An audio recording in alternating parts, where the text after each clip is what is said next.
Olá, olá, personas! Muito bem-vindos a mais um Plantão Serestocast. E no plantão de hoje comentaremos tudo sobre a trilogia de filmes A Rua do Medo, com spoilers. Aê! Aê! Plantão Serestocast.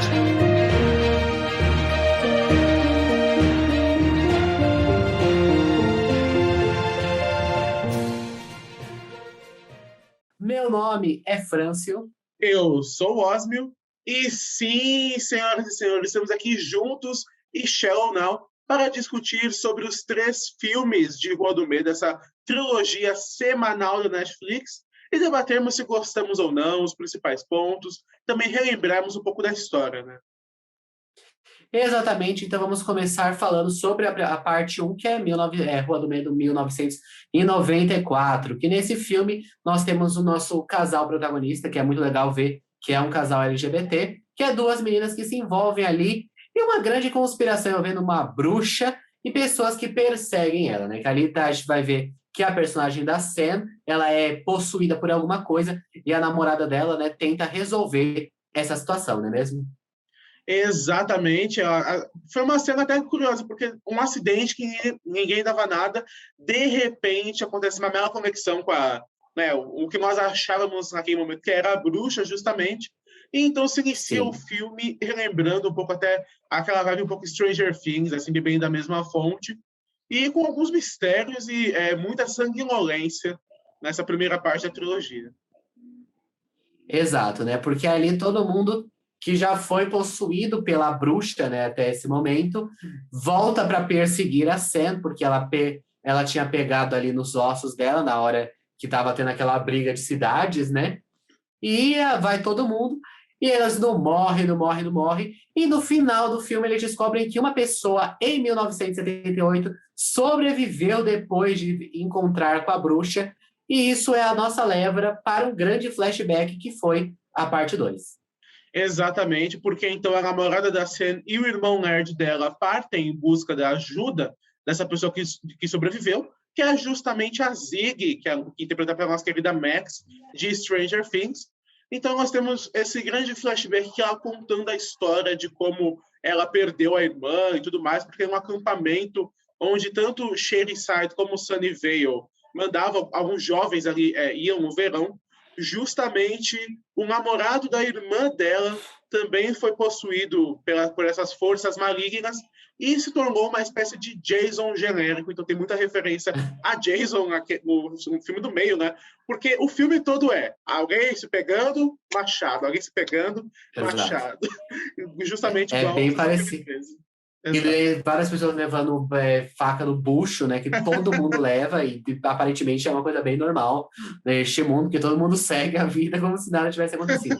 E nesse filme, né, a gente segue esses adolescentes descobrindo várias coisas e no final a gente sempre soube que uma das irmãs ia morrer, né? Então morreu Sim. a irmã que é tipo a Nancy do Stranger Things, ela morre e o cara ali, né, que vai virar o policial no futuro, que a gente já tinha conhecido no primeiro filme, ele salva a Max. Só que aparentemente ele não acredita nela, né? E depois de saber tudo isso, a protagonista lá do primeiro filme, ela fala: então beleza, o que a gente tem que fazer é reunir a mão da bruxa que tinha sido cortada e com o corpo dela. E ela realmente faz isso no final do filme. E o ponta para o último filme, para a parte 3, é que ela entra no corpo da Sarah Fier em 1666. Exatamente, ela acaba também passando para um grande flashback e vai substituindo mentalmente a aparência de alguns personagens com a aparência das pessoas que ela conhecia, enquanto outros, de fato, são os ancestrais de muitas figuras de Shadyside e Sunnyvale.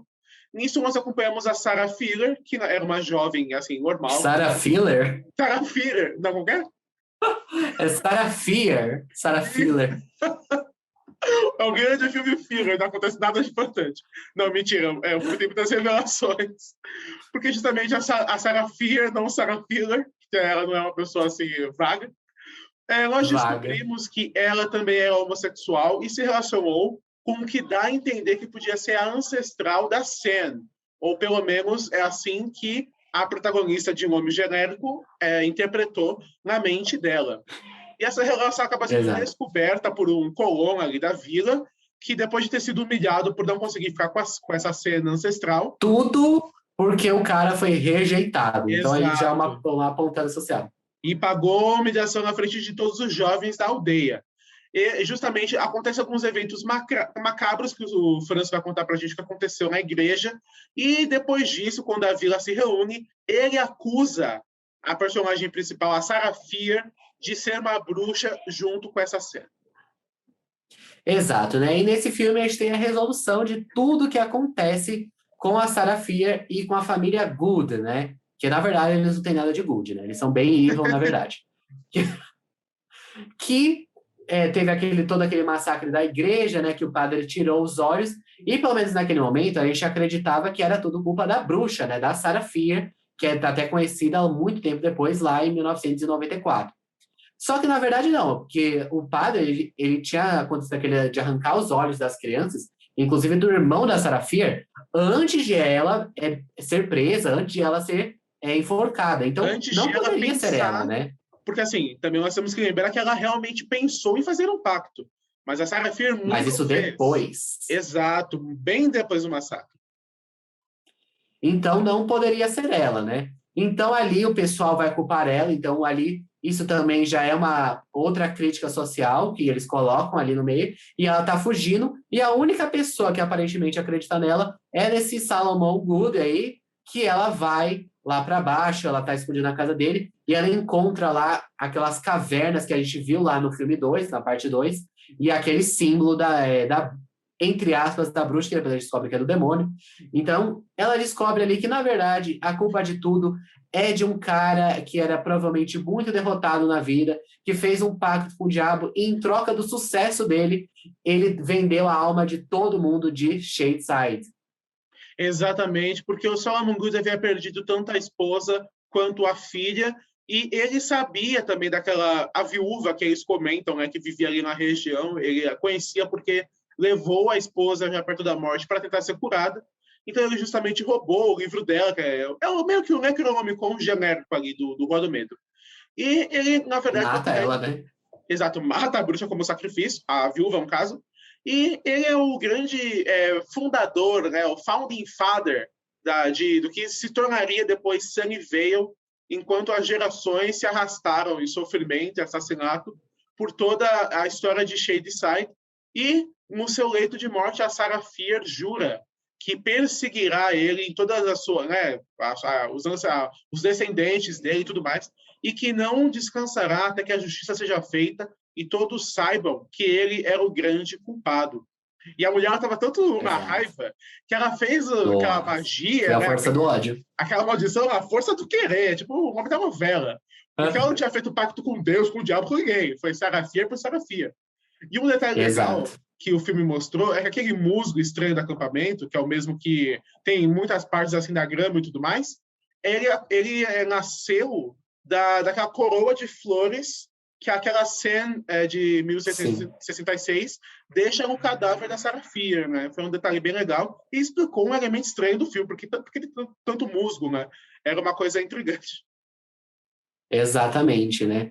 E é muito legal como eles estão relacionando as coisas, né? E a Sarah Fier fala que ele vai ser pego pela verdade, né? Porque ele sempre espalhou a mentira, provavelmente aquela mentira, nossa, mas a gente é rico porque a gente merece, porque... Não, nossa, são muito boas, né? Aquela meritocracia.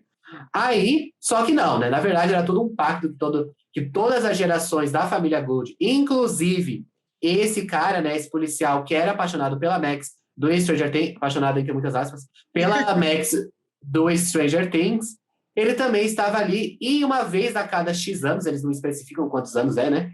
Eles têm que dar o nome de uma pessoa para o diabo, e essa pessoa é possuída, e ela tem que ceifar algumas vidas em troca do sucesso de Sunnyside, o sucesso de Sunnyvale e o fracasso de Sunnyside. Aí no último filme tem a parte 2 de 1994, né? Que eles quebrando essa maldição, finalmente matando o policial.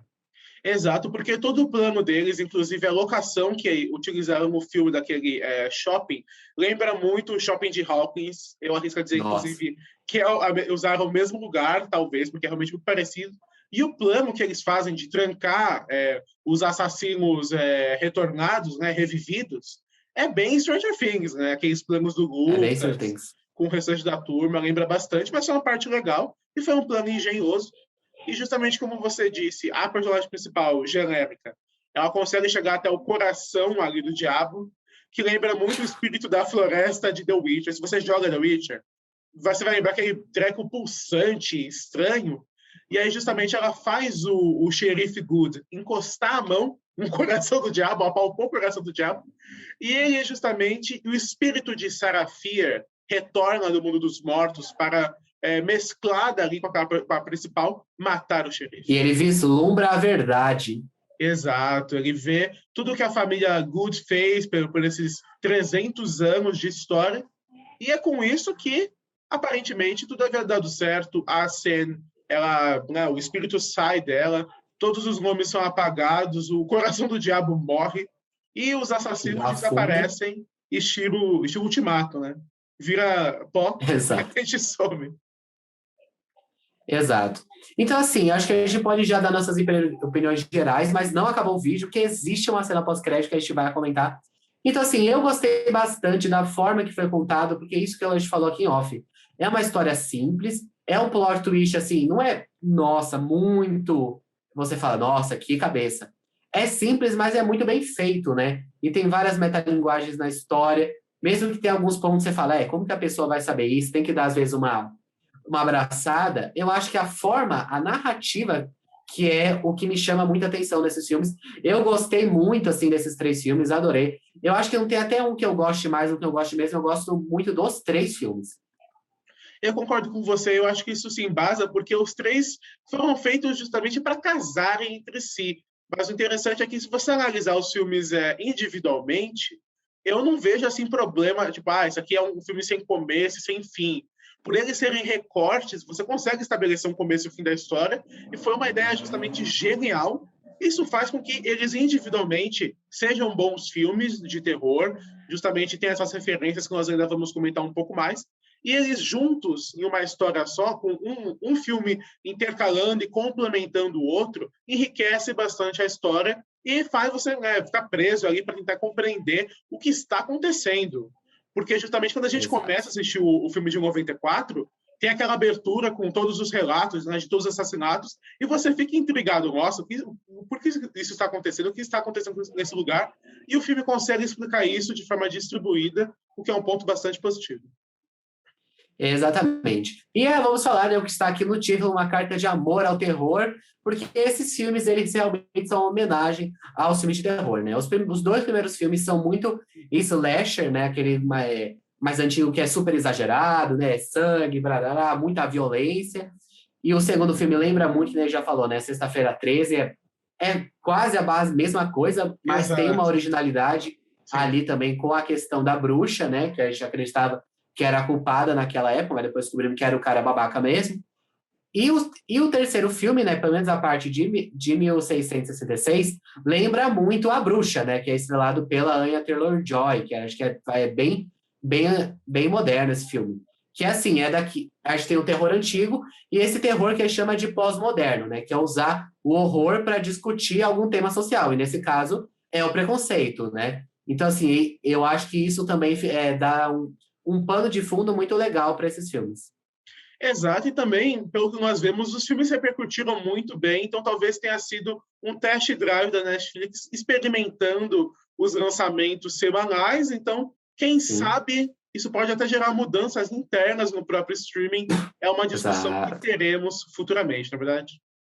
Exato, então se você quer nossos comentários sobre episódio semanal versus episódio maratona, deixa aqui nos comentários, que quanto mais comentários tiver, mais rápido hoje vamos fazer esse podcast. Exato. Mas Osmio irá nos puxar aqui que na cena final alguém pega o livro do diabo, não é mesmo? Exatamente, porque nós vemos ali mãos astutas roubando o Necronomicon, que nós aprendemos assim, e isso abre aquela famosa pergunta se haverá ou não continuação. O material base, que são os livros, pelo que eu vi assim brevemente, são vários livros. Então, São mais de 50 livros. exato. Então, assim, abre espaço para existir continuações.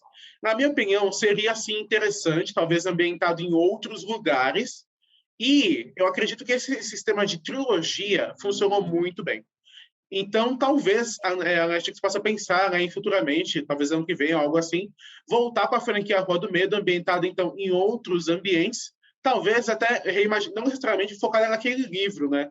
Mas ele pode voltar a aparecer justamente, mas talvez mostrar outras histórias relacionadas a outros temas sociais importantes, como o Franço comentou, e esse sistema de trilogia, se bem executado como foi nesse caso, pode prender bastante a atenção dos fãs e também render ali o nosso acompanhamento semanal do streaming, o que foi bem positivo.